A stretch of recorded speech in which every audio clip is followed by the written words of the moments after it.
kelas L2 atau genap. Di sini aku akan jelasin tentang pengenalan alat survei dan pemetaan. Pertama itu ada GPS. GPS itu sendiri adalah Global Positioning System, satelit atau navigasi dan penentuan posisi yang dimiliki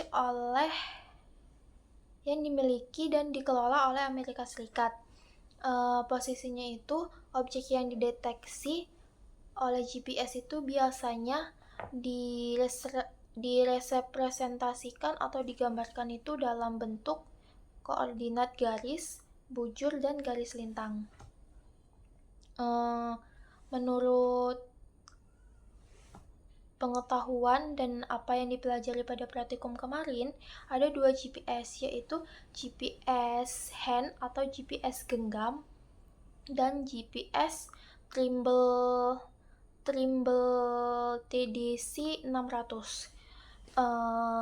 Pada GPS ini portable yang dirancang untuk menggunakan secara umum seperti saat hacking itu GPS hand atau GPS genggam ini GPS yang menurut saya itu GPS portable itu bisa sangat mudah digunakan di mana-mana saat kita hacking atau penelitian, pengambilan sampel.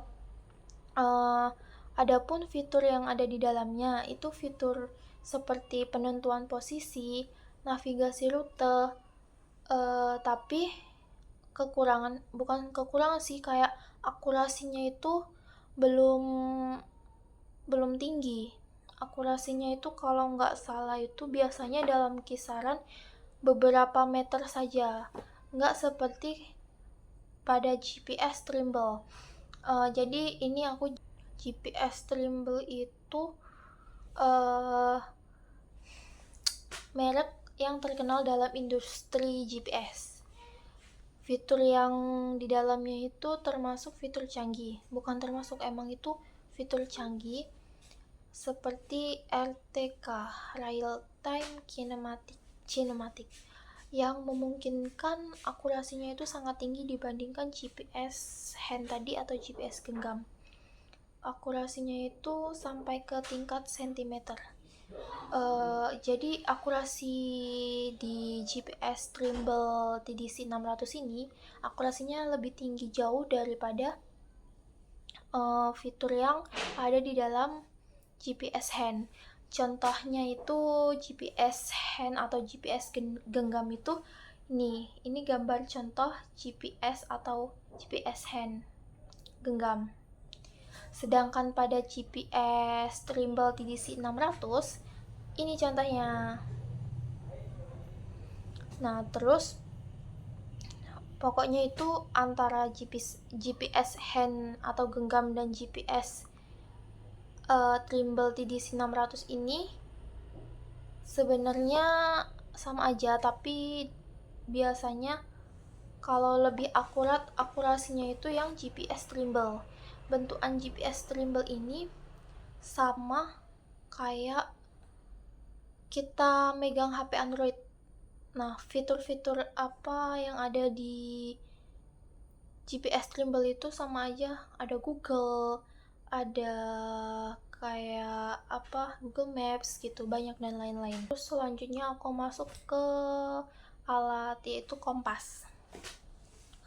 Kompas itu menurut aku alat navigasi yang digunakan untuk menentukan arah mata angin. Itu dengan memanfaatkan sifat kemagnetan bumi. Prinsip kerjanya itu berdasarkan jarum kompas. Jadi itu ada 3 jenis kompas gitu kan, nanti aku jelasin di akhir. Itu terbuat dari magnet dan dapat bergerak bebas sehingga selalu menunjukkan ke arah utara, selatan, ataupun barat, timur. Dengan menggunakan kompas ini, seseorang itu dapat mengetahui orientasi mana utara, mana selatan, mana timur, mana barat, sehingga memudahkan dalam menentukan posisi atau perjalanan. Contohnya kita berada di wilayah lain. Nah, kita mau ibadah, sholat deh gitu. Nah, pasti kita bingung kan dengan posisi kiblat itu di mana gitu. Nah, jadi kita bisa menggunakan kompas untuk menentukan arah kiblat itu di mana, sebelah barat mana, utara mana, selatan mana. Jadi yang aku bilang tadi ada 3 jenis kompas analog, yaitu ada kompas lensa, kompas bidik, sama kompas orientering. Kompas bidik itu contohnya ini. Pertama, kompas bidik itu disebut juga dengan kompas prisma yang berfungsi sebagai pembidik besar. Sedangkan kompas lensa itu merupakan kompas yang dilengkapi dengan lensa bioconvex yang fungsinya itu untuk mempermudah dalam pembacaannya.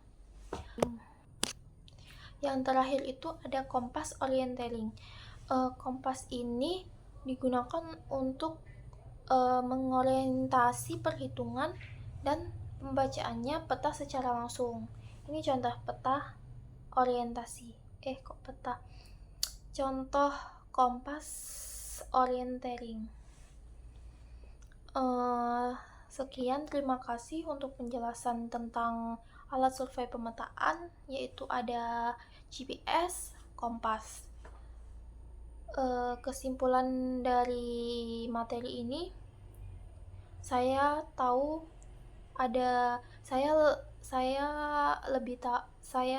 mendapatkan ilmu baru, yaitu dapat mengetahui kompas itu apa gunanya, dan apa saja jenis-jenis kompas dan apa saja jenis GPS, terus juga fitur-fitur yang ada di GPS saya tahu. Segitu saja. Terus untuk saran pada materi ini, saya sudah jelas, tapi saya belum kemarin diberi kesempatan buat mencoba, tapi saya belum berani karena saya masih takut ragu menggunakan kompas, menggunakan GPS genggam atau GPS tremble. Saya masih penasaran sama GPS tremble itu gimana.